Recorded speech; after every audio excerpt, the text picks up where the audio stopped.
السلام علیکم دوستو، تاریخ میں ایک باپ بیٹے کا ایسا واقعہ بھی گزرا ہے کہ جسے پڑھ کر ہر ایک کی آنکھیں نم ہو جاتی ہیں۔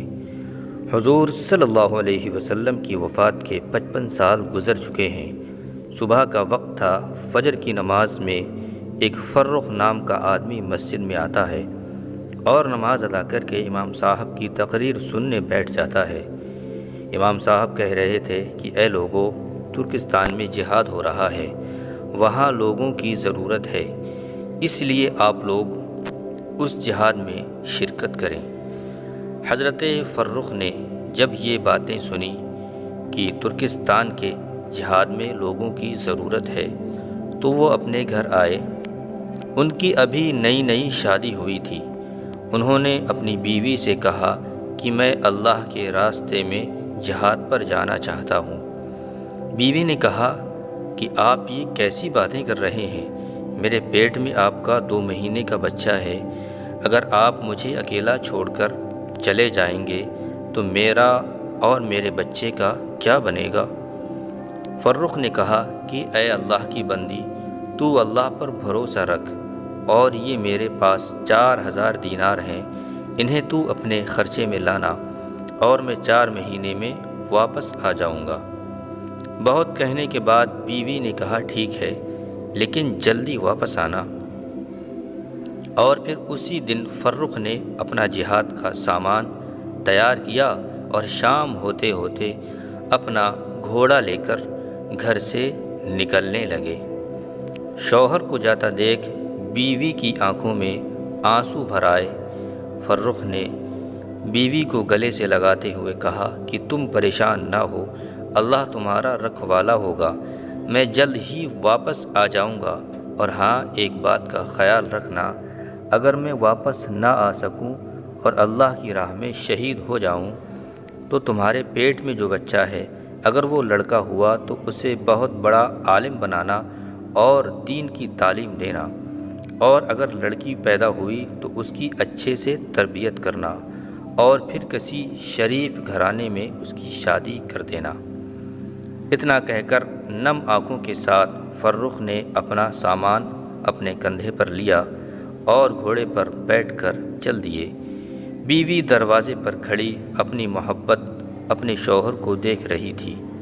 اس کے دل میں عجیب سا طوفان برپا تھا۔ کبھی خیال آتا کہ میرے شوہر جا رہے ہیں، پتہ نہیں اب کبھی ان کو دیکھنا نصیب ہوگا یا نہیں، اور کبھی خیال آتا کہ میری زندگی کا اب کیا بنے گا؟ اگر یہ واپس نہ آئے تو میرا اور میرے بچے کا کیا ہوگا؟ پتہ نہیں اب اس دنیا میں مجھے اپنے شوہر سے ملنا نصیب ہوگا یا پھر سیدھے جنت ہی میں ان سے ملاقات ہوگی۔ بیوی نے خود کو سنبھالتے ہوئے کہا کہ تم اللہ پر بھروسہ رکھو، اللہ ہمارا اور بچے کا محافظ ہوگا۔ فرخ نے اپنا گھوڑا دوڑایا اور مدینے کے راستے پر چلنے لگے۔ بیوی دروازے پر کھڑی اپنی محبت کو دور جاتا دیکھ رہی تھی۔ شام کا وقت تھا، اندھیرا چھانے والا تھا، اور ادھر اس بیوی کے دل کی دنیا بھی ویران ہوتی جا رہی تھی۔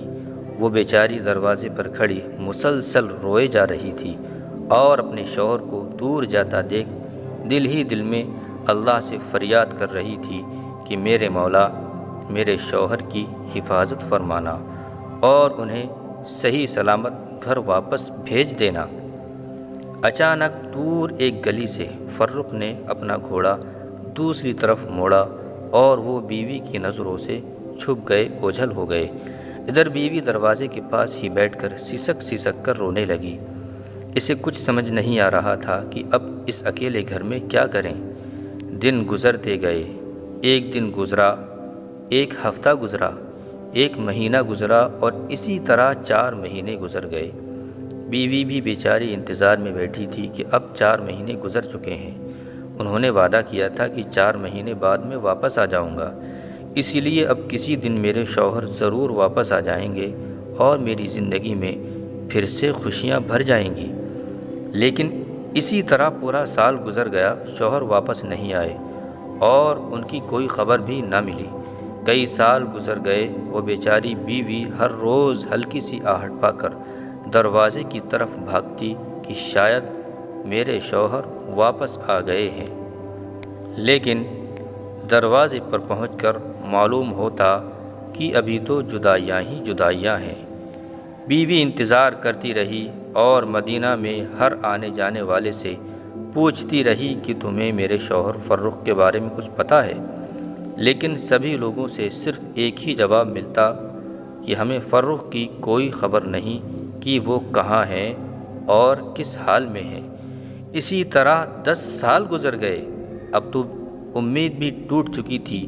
بیوی نے بھی سمجھ لیا تھا کہ شاید میرے پیارے شوہر اللہ کی راہ میں قربان ہو گئے ہیں، اب دنیا میں مجھے ان سے ملنا نصیب نہیں ہوگا، اس لیے جنت ہی میں ان سے ملاقات ہوگی۔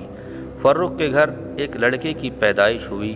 ان کی بیوی نے اس لڑکے کی بہت اچھے سے تربیت کی اور اسے بہت بڑا عالم بنایا کہ یہاں تک کہ امام مالک جیسے لوگ اس لڑکے کے شاگرد بنے۔ اس کا نام ربیع تھا۔ زمانہ گزرتا گیا۔ شوہر کو گئے ہوئے 27 سال گزر چکے تھے۔ ان کے واپس آنے کی کوئی امید بھی نہیں تھی، لیکن ایک رات وہ بھی آتی ہے کہ وہی فرخ ترکستان سے اپنے گھر کی طرف واپس لوٹتے ہیں۔ آج سے 27 سال پہلے جب یہ فرخ جہاد کرنے آئے تھے تو ایک جوان لڑکے تھے، لیکن اب جب واپس اپنے گھر جا رہے ہیں تو بوڑھے ہو کر ہڈیوں کا ڈھانچہ بن چکے ہیں۔ فرخ کو بیوی بچوں کی یاد ستا رہی تھی، اس لیے اپنا گھوڑا لیا اور مدینے کی طرف چل دیے۔ ہر قدم پر فرخ کے دل میں ایک ہی خیال آتا تھا کہ پتہ نہیں میری بیوی زندہ ہوگی یا نہیں، پتہ نہیں میرے جانے کے بعد میرے گھر کوئی بچہ پیدا ہوا تھا یا نہیں، پتہ نہیں اب میرا گھر مدینہ میں موجود ہوگا یا پھر بیوی نے اسے بیچ کر کہیں اور رہنا شروع کر دیا ہوگا، کیونکہ 27 سال کا لمبا زمانہ گزر چکا تھا۔ 27 سال گزر چکے ہیں۔ یہ سارے سوالات حضرت فرخ کے دماغ میں گھوم رہے تھے اور رات کے اندھیرے میں ان کا گھوڑا مدینے کی طرف دوڑا جا رہا تھا۔ رات کے 3 بج رہے تھے۔ فرخ کا گھوڑا مدینے کے اندر داخل ہوا۔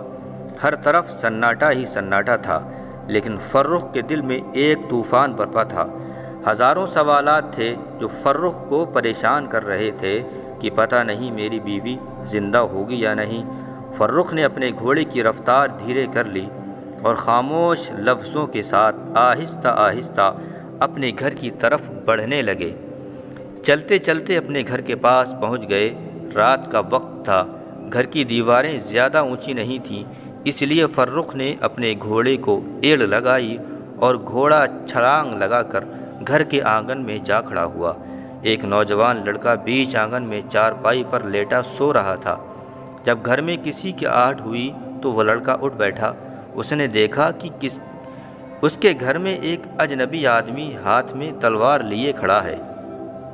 اس لڑکے نے سمجھا کہ یہ کوئی چور یا ڈاکو ہے، اس لیے تیزی سے اٹھ کر اس نے حضرت فرخ کا گریبان پکڑ لیا اور کہنے لگا کہ تمہاری ہمت کیسے ہوئی کہ میرے گھر میں آ گئے؟ تم کون ہو؟ جب اس لڑکے نے تیز آواز میں حضرت فرخ سے پوچھا کہ تم کون ہو تو فرخ بہت زیادہ ڈر گئے اور ہاتھ جوڑ کر کہنے لگے کہ بیٹا مجھے معاف کر دو، میں غلط گھر میں آ گیا، میں نے سمجھا کہ یہ میرا گھر ہے۔ اس لڑکے نے کہا واہ بوڑھے دادا جی، چوری اور اوپر سے سینہ زوری، ایک طرف میرے گھر میں بغیر اجازت پھاند کر آ گئے ہو اور اوپر سے کہہ رہے ہو کہ یہ میرا گھر ہے۔ تمہیں شرم نہیں آتی کہ اتنے بوڑھے ہو کر کے مسلمانوں کے گھروں میں رات میں بغیر اجازت بنا کسی سے پوچھے کودتے پھاندتے پھر رہے ہو؟ اس کے بعد حضرت فرخ بہت بوڑھے تو ہو ہی چکے تھے اور جسم پر جھریاں پڑ گئی تھیں، اس لیے اس نوجوان لڑکے کی گرجتی آواز سن کر وہ کانپنے لگے اور ہاتھ جوڑ کر کہنے لگے کہ بیٹا مجھے معاف کر دو، مجھ سے بہت بڑی غلطی ہو گئی، میں ابھی تمہارے گھر سے واپس جاتا ہوں، مجھے چھوڑ دو۔ لیکن اس لڑکے نے ان کا گریبان پکڑتے ہوئے کہا کہ ایسے کیسے واپس جاؤ گے؟ میں تمہیں حاکم کے پاس لے جاؤں گا اور سزا دلواؤں گا تاکہ دوبارہ تم کسی مسلمان کے گھر میں پھاندنے کی کودنے کی ہمت بھی نہ کر سکو۔ آواز سن کر ماں بھی اٹھ گئی تھی۔ اس نے اپنے لڑکے سے کہا کہ ارے بیٹا انہیں چھوڑ دو، یہ بوڑھے آدمی ہیں، غلطی ہو گئی ہوگی، انہیں جانے دو۔ لیکن لڑکے نے کہا کہ نہیں ماں، میں ایسے انہیں نہیں جانے دوں گا۔ شور سن کر محلے والے بھی جمع ہو گئے اور امام مالک رحمۃ اللہ تعالیٰ علیہ وہ بھی وہاں تشریف لے آئے۔ امام مالک رحمۃ اللہ تعالیٰ علیہ کو دیکھ کر سارے لوگ پیچھے ہٹ گئے۔ امام مالک نے آگے بڑھ کر فرخ سے پوچھا کہ دادا جی آپ کون ہیں اور اس طرح رات میں کسی کے گھر میں کیسے گھس گئے؟ حضرت فرخ نے جواب دیا کہ بیٹا میں بوڑھا ہو چکا ہوں، میری نظر کمزور ہے، اس لیے مجھ سے غلطی ہو گئی کہ میں نے سمجھا کہ یہ میرا گھر ہے۔ امام مالک نے پوچھا کہ دادا جی آپ کا نام کیا ہے اور آپ کہاں کے رہنے والے ہو؟ مدینہ کے تو نہیں لگتے۔ فرخ نے کہا کہ بیٹا میں مدینہ ہی کا رہنے والا ہوں اور آج سے 27 سال پہلے میں ترکستان جہاد پر چلا گیا تھا اور آج لوٹا ہوں۔ میرا نام فرخ بن عبد الرحمن ہے۔ اس کے بعد گھر کے اندر سے فرخ کی بیوی یہ سب جھگڑے خاموشی سے سن رہی تھیں، لیکن جیسے ہی ان بوڑھے دادا جی کی زبان سے سنا کہ میرا نام فرخ ہے تو گھر کی چھت سے کھڑکی کھول کر اپنے شوہر کو دیکھا۔ بیوی کو اپنے شوہر کے بوڑھے چہرے میں وہی جوان چہرہ نظر آنے لگا۔ ایسا لگ رہا تھا کہ زمانہ کروٹیں بدل کر پھر سے 27 سال پیچھے چلا گیا ہو، اور وہی فرخ جو اپنی بیوی کو چھوڑ کر جہاد میں اللہ کی خاطر جا رہے تھے، وہ سارا منظر بیوی کی نظروں کے سامنے چھا گیا، اور بیوی نے چیختے ہوئے اپنے لڑکے ربیع سے کہا کہ اے ربیع، اس آدمی کا گریبان چھوڑو۔ حضرت ربیع نے گھبرا کر اپنی ماں کی طرف دیکھا تو ماں نے کہا بیٹا تجھے پتہ بھی ہے یہ کون ہے؟ حضرت ربیع نے کہا کہ ماں مجھے تو نہیں پتہ یہ بوڑھے دادا کون ہے۔ ماں نے کہا بیٹا یہ تیرے باپ ہیں، تیرے والد ہیں، جس کے بارے میں تو ہر رات مجھ سے پوچھا کرتا تھا کہ اماں جان میرے ابا کہاں ہیں اور کب آئیں گے؟ یہ سن کر حضرت ربیع اپنے باپ کے پیروں میں گر پڑے اور باپ کو پکڑ کر رونے لگے۔ حضرت فرخ نے اپنے بیٹے کو گلے سے لگا لیا اور پھر باپ بیٹے ایک دوسرے سے مل کر خوب روئے۔ ماں نے دروازہ کھولا اور فرخ اپنے بیٹے کے ساتھ گھر کے اندر گئے۔ صبح کے 4 بج چکے تھے۔ 1 گھنٹہ باتوں میں گزر گیا اور فجر کی اذان ہونے لگی۔